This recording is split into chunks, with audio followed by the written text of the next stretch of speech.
Muy buenas tardes, buenas noches y buenos días, doctoras y doctores. Hoy día vamos a hablar de un tema muy peculiar, que es el secuestro, ¿no? A todo esto, vamos a ver, ¿no? Cómo se desarrolla este tema, ¿no? En lo cual vamos a tomar en cuenta muchos puntos, de vista, ¿no? Por ejemplo, el secuestro, para empezar, se nos viene muchos aspectos con el tema respecto de, pues, un ámbito, bueno, el ámbito penal, o si no, de un ámbito civil, ¿no? Que está en que muchos no logran diferenciarlo, pero el más popular de todos, si no mal me equivoco, es el civil, el penal, que es sobre la acción de cuando se priva a una persona sobre su libertad, ¿no? Lo cual es muy curioso, pero también es importante tener en cuenta el otro significado que sería del aspecto civil. En lo que tiene que estar respecto en lo penal, pues tenemos muchos autores que nos hablan sobre eso y pues uno de ellos es el doctor Luis Lamas, ¿no? Donde que nos habla que el secuestro es una etapa, o mejor dicho, es un acto, una modalidad muy peligrosa, ¿no? Que es altamente antisocial, ¿no? Por otro lado, tenemos en nuestra jurisdicción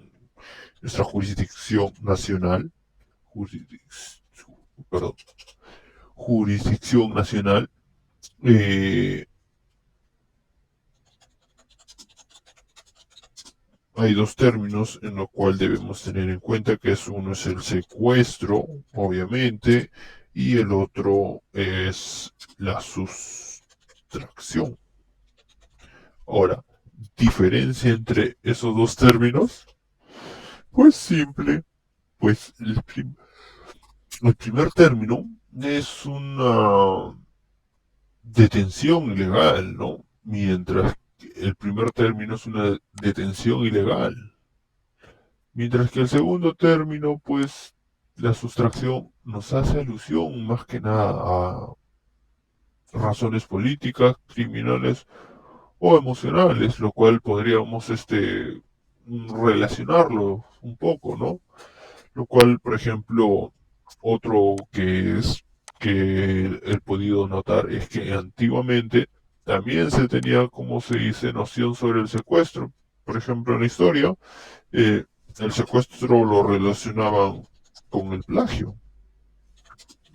Me dirán, pero plagio, ¿qué tiene que ver el plagio con esto? Bueno, yo también dije, ¿qué tiene que ver el plagio con esto? Pues, pero encontré algo muy peculiar, que su significado era el robo, o mejor dicho, secundar o suprimir un esclavo perjudicando al dueño, ¿no? Esto también se vio reflejado hasta la Edad Media, ¿no? Lo que podemos ver cómo era o entender que era la sustracción de un siervo, pues era la sustracción de un siervo, mejor dicho, esclavo, en lo que podemos ver es en perjuicio al dueño, ¿no? Ahora, esto también dio paso a la abolición de la esclavitud. Con eso ya tenemos un poco más en claro cuál es lo que tiene que ver con el tema de la sustracción y también el vínculo que está hecho con la parte penal. Ahora, si vamos en el aspecto civil, es muy distinto, y creo que podemos profundizar esta vez el aspecto civil, ¿no? Que es el secuestro que hace alusión, pues hace alusión a una medida cautelar que recae, que recae en los bienes inmuebles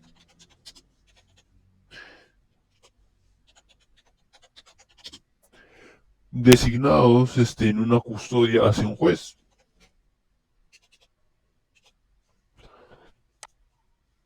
Ahora, esto también hay tres pequeños aspectos, ¿no? Puntos que podríamos ver, ¿no? Vamos a hacer nuestro cuadrito. Y uno de esos puntos es el primero. Vamos a hacer que es ya tenemos en cuenta que está una pretensión, ¿no? Pretensión hacia los objetos. Pretensión. Perdón, esta palabra no. Y ahora sí. Pretensión hacia los objetos. El segundo, más que nada. Ya, el segundo es hacia el aseguramiento especial sobre la cosa. Mientras que el tercero ya es algo muy distinto, es cuando se asume una custodia, ¿no? Un tercero asume una custodia.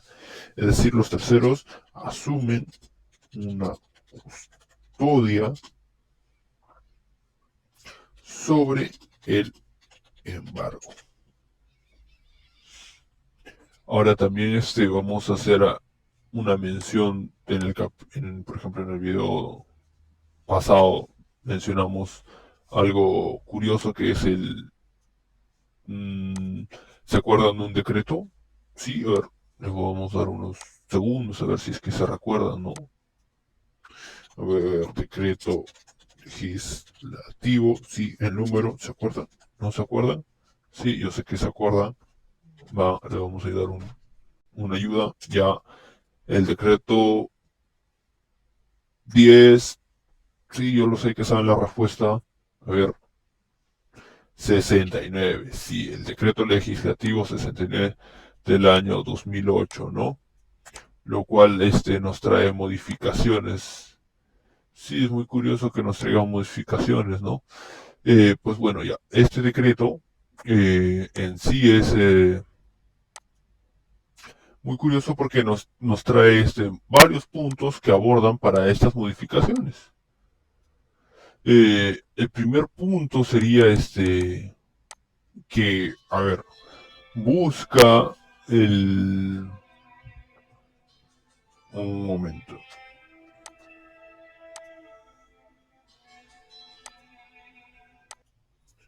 Ya, ahora sí. Después de resolver ese inconveniente. Disculpen, disculpen. Ya.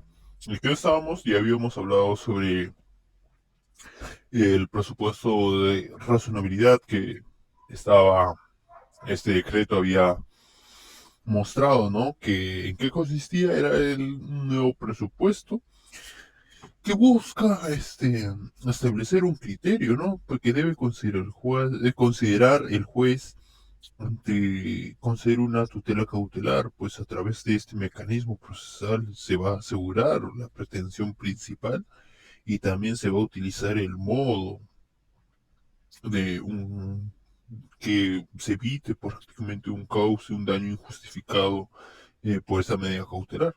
Otro punto que nos abarca este decreto, pues también es el derecho al afectado, ¿no? Por una medida cautelar, una vez muy notificado, el afectado por una medida cautelar pueda apersonarse ante un juez que le conceda o formule una oposición cuestionada básicamente de la inexistencia de los requisitos de procedencia o admisibilidad que la medida cautelar otorga.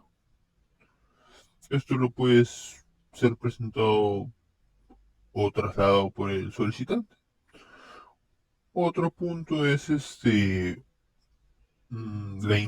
nos habla sobre una denegatoria, sobre una tutela cautelar, ¿no? Por incompetencia territorial, es decir, que se exige, pues, que el juez esté calificado de oficio y competencia territorial sobre las futuras pretensiones. Esto para que se evite el llamado shopping, o sea, búsqueda de foros de conveniencia. Ahora también nos habla otro también que se da facultades sobre medidas cautelares no solo a los jueces titulares, sino también a los jueces provisionales y jueces suplentes. Vamos, ya podemos ir deduciendo que este decreto busca el fortalecer, ¿no? Ahora, vamos a tocar otro tema que también, o sea, para profundizar todo eso, sobre las medidas cautelares del proceso civil, ¿no? Y a ver, las medidas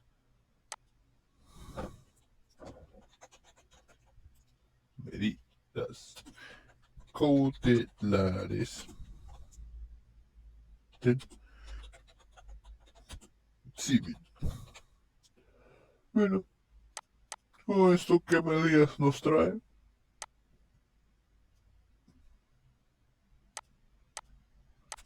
Bueno, para tener en cuenta este concepto, pues eh, una medida cautelar es evitar o suprimir principalmente abusos, ¿no?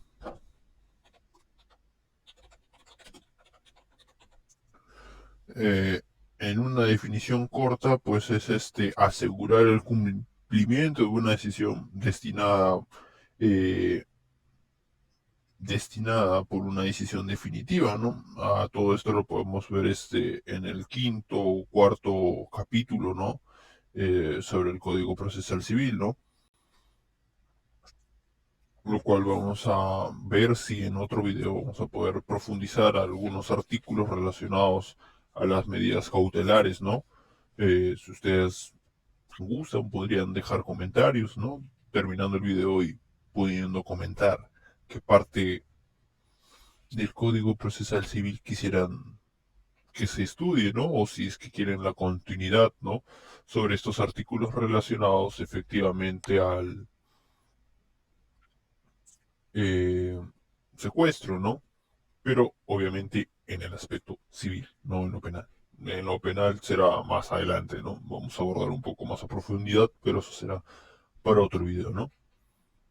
Bueno, a todo esto tenemos tipos de medidas cautelares. Muy aparte de su significado, que era suprimir abusos, tenemos tipos. Sí, hay tipos y divisiones de medidas cautelares.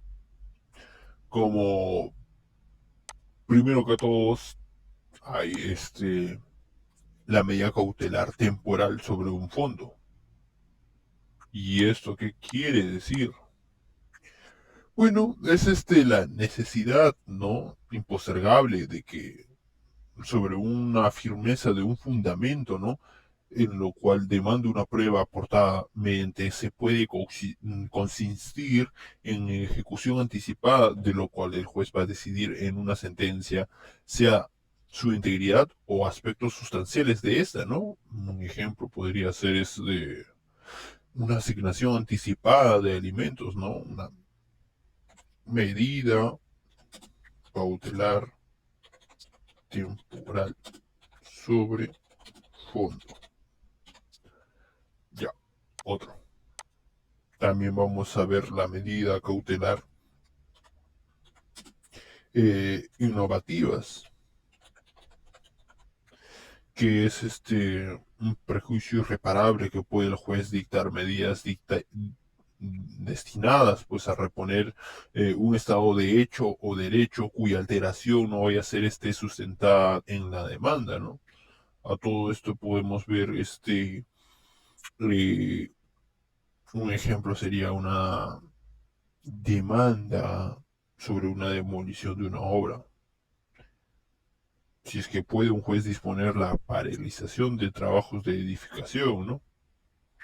Otra medida que podríamos ver es una medida cautelar sobre no innovar. Y bueno, ¿qué quiere decir esto? Creo que todo lo contrario, no, no todo lo contrario, sino quiere decir sobre un perjuicio irreparable. El juez puede dictar una medida destinada a conservar la situación de hecho y derecho. Esto puede ser relacionado con una medida, con la medida cautelar anterior, ¿no? Sobre las innovativas, ¿no? Sobre prácticamente esto es conservar, mientras que el otro era todo lo contrario, ¿no? Como se dice, era eh, destruir, ¿no? Pero yo me he dado cuenta que a simple vista puede ser lo contrario, pero es muy distinto, porque las medidas cautelares innovativas, es decir, las medidas innovativas, nos hablas de reponer un estado de hecho y derecho. Caso contrario, que sucede con la medida cautelar de innovar, que es conservar. No hay una relación con ellos de este, como diría, de contradicción. No. Ambos casi como que apuntan a un mismo objetivo, ¿no?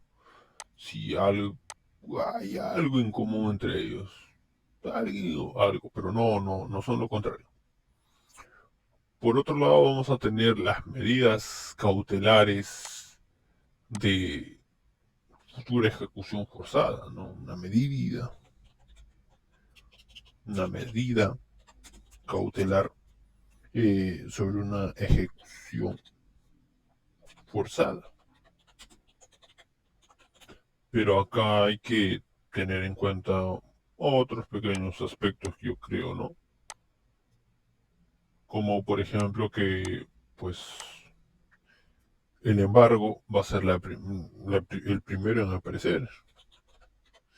Y pues, ¿qué nos quiere decir el embargo? Bueno, el embargo nos quiere decir sobre una afectación jurídica, también derecho de una presunta obligación, aunque se encuentre más que nada en posición de terceros. Muy curioso esto, porque siempre recae los bienes inmuebles que se pueden alcanzar, ¿no? Ya sea accesorios, frutos o productos, eh, en un régimen de copropiedad, ¿no? Que se comparte, ¿no? Con otras formas, diré, con otras personas, ¿no? Obviamente la cuota de la obligación, obviamente también se reparte. Ahora, a todo esto también podemos tener en cuenta que en este embargo podemos ver formas, ¿no? Muy peculiares sobre el embargo, ¿no? Lo cual tenemos la inscripción, ¿no? La inscripción, que es cuando se solicita, ¿no? Y se trate sobre los bienes inmuebles donde hay una titularidad que se encuentra debidamente inscrita en los registros públicos donde se ubica.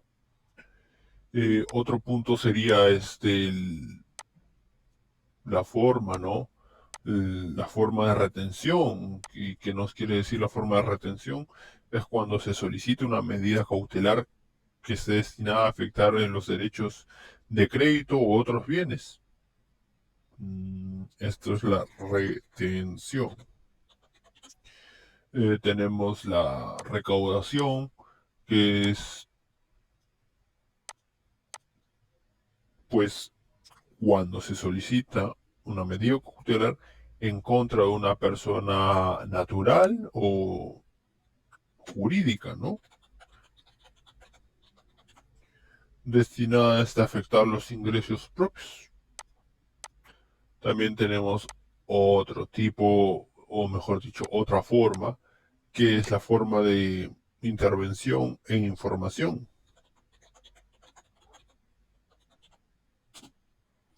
Cuando se solicita recabar información del movimiento económico de la empresa, sea persona natural o persona judicial.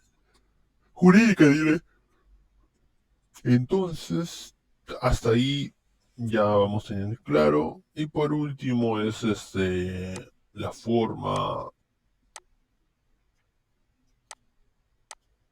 de depósito, que es sin afectar los bienes inmuebles del ejecutado, con la diferencia sustancial de la anterior, lo cual es como, digamos, una especie de alcancía, ¿no? Es lo que busca o una especie de cuidador es preservar los bienes probablemente cuando sea a favor del ejecutado, ¿no? O del ejecutante.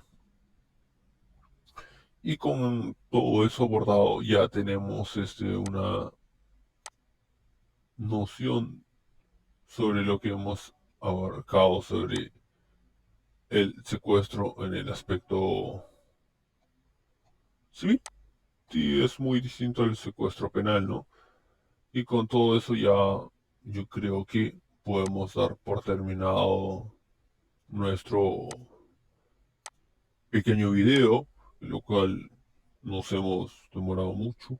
Así que ya saben, doctores y doctoras, si es que quieren que aborde unos temas relacionados a lo penal, me dejan en la caja de los comentarios y pues veamos cómo podemos trabajarlo y que sea entretenido, ¿no?